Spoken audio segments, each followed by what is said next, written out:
This presentation will provide a review of the Bankson-Bernthal test of phonology. The test acronym is BBTOP, or BBTOP. The authors are Nicholas Bankson and John Bernthal. The edition being reviewed is the first edition, which was published in 1990 by ProEd Incorporated. Its current price is $203, and this includes the four main components of the test: the manual, the picture booklet, an easel to put the booklet on, and 25 record forms for the assessor. The Bankson-Bernthal test of phonology is designed for use by speech-language pathologists to assess the phonological abilities of young children by using three different measures. It is intended mainly for children in preschool through grade 3, but it may also be given to older children who have severe articulation problems. During standardization, the sample size was 1,070 students, including 533 males and 537 females, all between the ages of 3 and 9. The BBTOP was sampled in 61 sites around the U.S., with 170 students from the Northeast, 297 from the North Central states, 261 from the South, and 342 from the West. The racial distribution was 9.8% Black, 80.7% white, and 9.5% other, with 54% of the other category being of Spanish origin. The author's first goal in proving construct validity was to prove that the test was successful overall in measuring what it sets out to measure. To do this, it compared the patterns of scores yielded from the BBTOP's three measures with those already reported for similar tests of children of these age groups. They found that the BBTOP scores were very similar to those already reported. The authors also wanted to make sure that the three components of the test each provide different information about the child's phonological performance. They proved this by showing that there is a negative correlation between the scores on the different inventories. Their last main goal was to make sure that the test is not just measuring overall age-related performance. They did this by comparing scores on phonological performance against those on word naming, which is an expressive language skill. Both of these are strongly correlated with age, but the child's ability to produce a word phonologically was not found to be correlated with whether they identified the target word on their own or if they had to be prompted or modeled. The authors then conclude that all of these points show that the test was constructed effectively. The author's discussion of content validity points mainly to their description of the intended purpose of their test and its development based on this purpose. For example, they point to the match between the descriptions of the phonological processes that are targeted by the test and the methods that they developed for scoring this portion of the test. They also emphasize the theoretical and research basis behind their selection of which target words and pictures to use in the test, thus proving the validity of the test's content.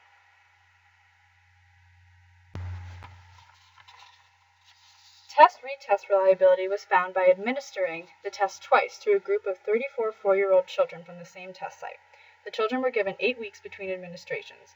The correlation coefficient between the scores of these two tests was then calculated, and no differences were found to be statistically significant, indicating good test-retest reliability. The internal consistency was determined by splitting the test into two parts and finding the correlation coefficient between scores received on each of these two halves. This was done for each of the three inventories, and the coefficients were all high. When evaluating interjudge reliability, the authors trained two raters and then had them score the same set of tests. The scores that the raters gave were then compared, and they too showed strong correlations. When administering the test, first, set up the testing area by placing the picture book on the easel provided and placing the assessor record form out of the child's line of sight. Then explain the procedure to the child. Next, show the child the first picture and use the record form to record his or her responses. If their production is correct, record a 1 in the box under the word correct column. If it is not correct, write a 0 there instead and transcribe the child's production on the line provided. If the child says a word other than the target, prompt them using the appropriate prompt, which can be found in Appendix F of the manual. Score as already described, and then mark on the record form that the child was prompted. If prompting doesn't work, model the word for the child, score as previously described, and then mark modeled. Repeat this for all 80 pictures. For most children, this will take between 10 and 15 minutes.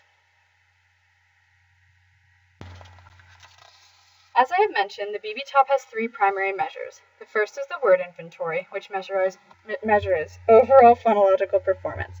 This measure is scored by simply counting up all of the words in which the consonants were produced correctly. The consonant inventory examines the presence of consonants in the word initial and word final positions. This measure is determined by counting up the consonants that were used correctly in these positions. Last is the phonological process inventory, which identifies the presence or absence of any of the 10 most common phonological processes in the child's productions. This measure is determined by counting up how many times any one of these 10 targeted processes were used. Once a child's raw score is calculated on their record form, it can then be compared to charts provided in the test manual to determine the associated percentile rank and standard score. Each of these 3 types of scores can be found for each of the 3 inventory measures. This measure would be useful in assessing children with both normal and disordered phonology. This test is helpful because its use of percentile ranks can make it clear to clinicians whether the child's language development is normal or if they are falling behind. It can also offer some information on the child's expressive vocabulary because if the target words consistently have to be prompted or modeled for the child, this may indicate a language disorder. However, this measure does not test it. It just shows that there may be further testing needed in that specific area. The main thing that an assessor must do to prepare for this test is to know IPA transcription very well. Practice in this particular area is necessary for correct scoring of the BB-TOP, especially in the consonant and phonological process inventories, so therefore it must be able to be done quickly and accurately. One main limitation that I noticed when reviewing the manual was that the reliability measures were not calculated across a wide range of populations, yet the test was standardized at 61 different test sites. For instance, only 2 raters were trained and evaluated to prove the interjudge reliability of the test. Similarly, the test-retest reliability was only calculated within a sample population at 1 test site. While this does not discredit the strong correlations yielded by these studies, they may be more convincing if this kind of reliability had been demonstrated across several different populations.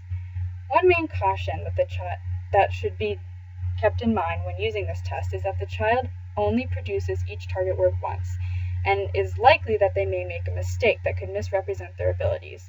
In addition to this, 80 pictures and target words may be a lot for the younger children that this test is intended for to handle, and it might be difficult for these children to finish the test.